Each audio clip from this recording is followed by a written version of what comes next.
Hello, how's it going everyone? Daxellz here, and today we're going to be checking out some more art videos. We're going to be checking out why blue whales don't get cancer. Peto paradox. Ooh, that's actually kind of cool. Because actually there's theories like if we mix human DNA with certain DNA from other creatures, maybe we could cure cancer with that. But this is like a 2-year-old video now, so I'm guessing not. But that's probably what maybe the picture of the video is going to be about, or maybe we can do that? But then again, I don't know. I don't think you can mix people's DNA together, right? Creatures or animals' DNA with human DNA. We'll see. I'm talking a load of waffle right now. Let's just get straight into the video. Okay, and away we go. Cancer is a creepy and mysterious thing. True. In the process of trying to understand it, to get better at killing it, we just... Oh, I got a theory that the human race is the cancer for the world, but he can't. He's trying to cure us and get rid of us, all these natural disasters and that. Well, she, not judging. And that we are the cancer. Just putting that out there. Just want to lighten your day. discovered a biological paradox that remains unsolved to this day. Large animals seem to be immune to cancer, which doesn't make any sense. Wow, what? The bigger a being, the more cancer it should have. To understand why, we first need to take a look at the nature of cancer itself.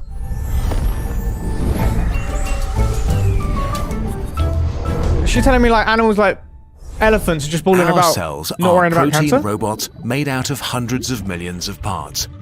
Guided only by chemical reactions, they create and dismantle structures, sustain a metabolism to gain energy, or make almost perfect copies of themselves. We call these complex chemical reactions pathways. They are biochemical networks upon networks, intertwined and stacked on top of each other. Most of them can barely be comprehended by a single human mind, and yet they function perfectly. Until they don't. With billions of trillions of reactions happening in thousands of networks over many years, the question is not if something will go wrong, but when. Yeah. Tiny mistakes add up until the grandiose machinery gets corrupted. To prevent this from getting out of hand, our cells have kill switches that make them commit suicide. But these kill switches are not infallible. If they fail, a cell can turn into a cancer cell. Most of them are slain by the immune system very quickly. Let's go. But this is a numbers game.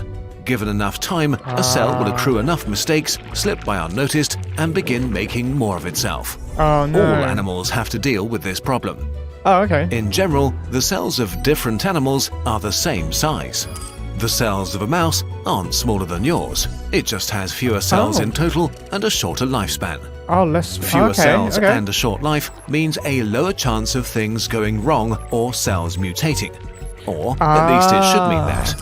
Humans live about 50 times longer and have 1,000 times more cells than mice. Yet the rate of cancer is basically the same in humans and in mice.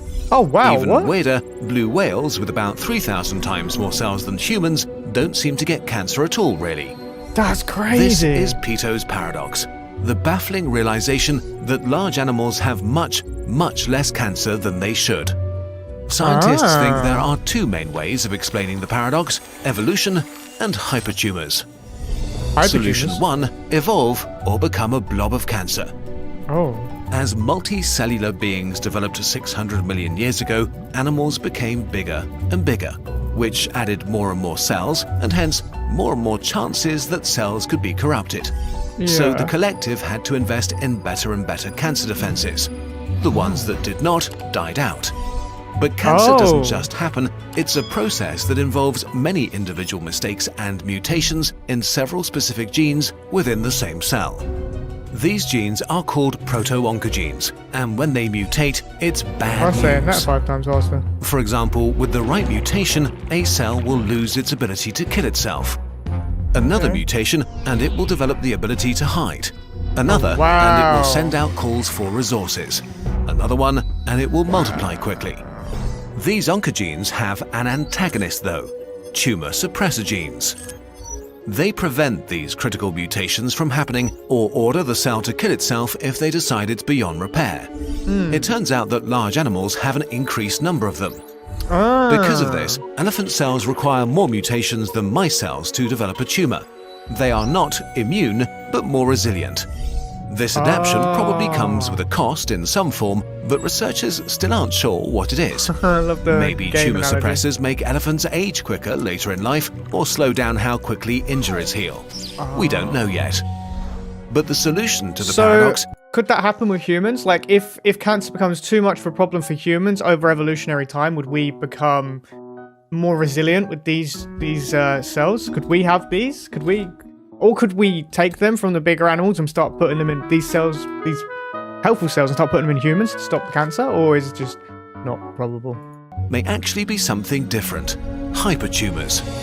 Oh, what is Solution 2. Hypertumours. Yes, really. Hypertumours are named after hyperparasites, the parasites of parasites. Hypertumours are the tumours of tumours. Cancer can be thought of as a breakdown in cooperation. Normally, cells work together to form structures like organs, tissue, or elements of the immune system. But cancer cells are selfish and only work for their own short-term benefit. If they're successful, they form tumours, huge cancer collectives that can be very hard to kill. Making a tumour is hard work though. Millions or billions of cancer cells multiply rapidly, which requires a lot of resources and energy. The amount of nutrients they can steal from the body becomes the limiting factor for growth. So the tumour cells trick the body to build new blood vessels directly to the tumour to feed the thing killing it. And here, the nature of cancer cells may become their own undoing. Cancer cells are inherently unstable, and so they can continue to mutate, some of them faster than their buddies. If they do this for a while, at some point, one of the copies of the original cancer cell might suddenly think of itself as an individual again and stop cooperating. Which means, just like the body, the original tumour suddenly becomes an enemy, fighting for the same scarce nutrients and resources. So the newly mutated cells can create a hypertumour. Instead of helping, they cut off the blood supply to their former buddies, which will starve and kill the original cancer cells.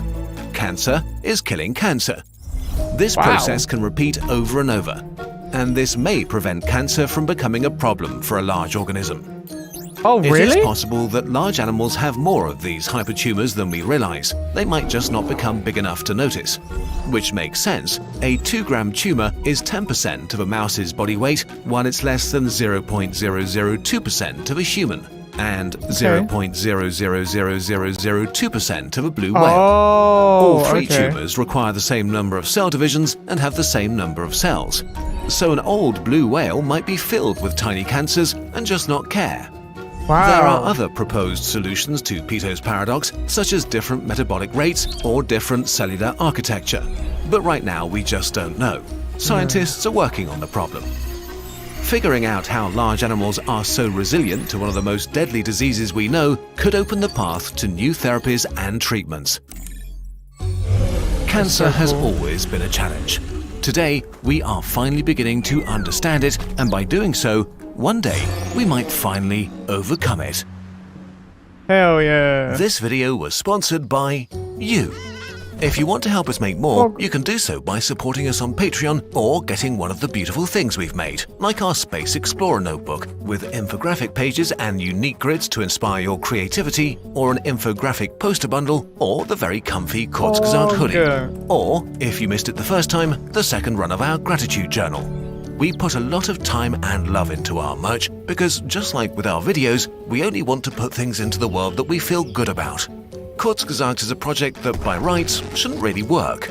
Videos like the one you just watched take months to finish, and we're only able to put in so much time because of your direct support, because you watch and share, and because you care. Thank you for watching. It's brilliant, it always works. Very good, very good.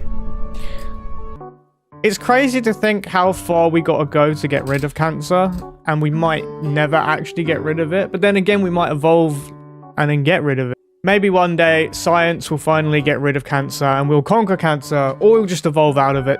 Fingers crossed, it will happen. Hopefully. Hopefully we're not one of those species that die from over cancer. That's depressing. Okay, everyone, that is the end of the video. If you enjoyed that video, make sure you check out the original in the description down below. Enjoyed this video, hit the thumbs up, comment what you'd like me to react to next, subscribe if you're new or just haven't yet. I will see you in the next video. Laters.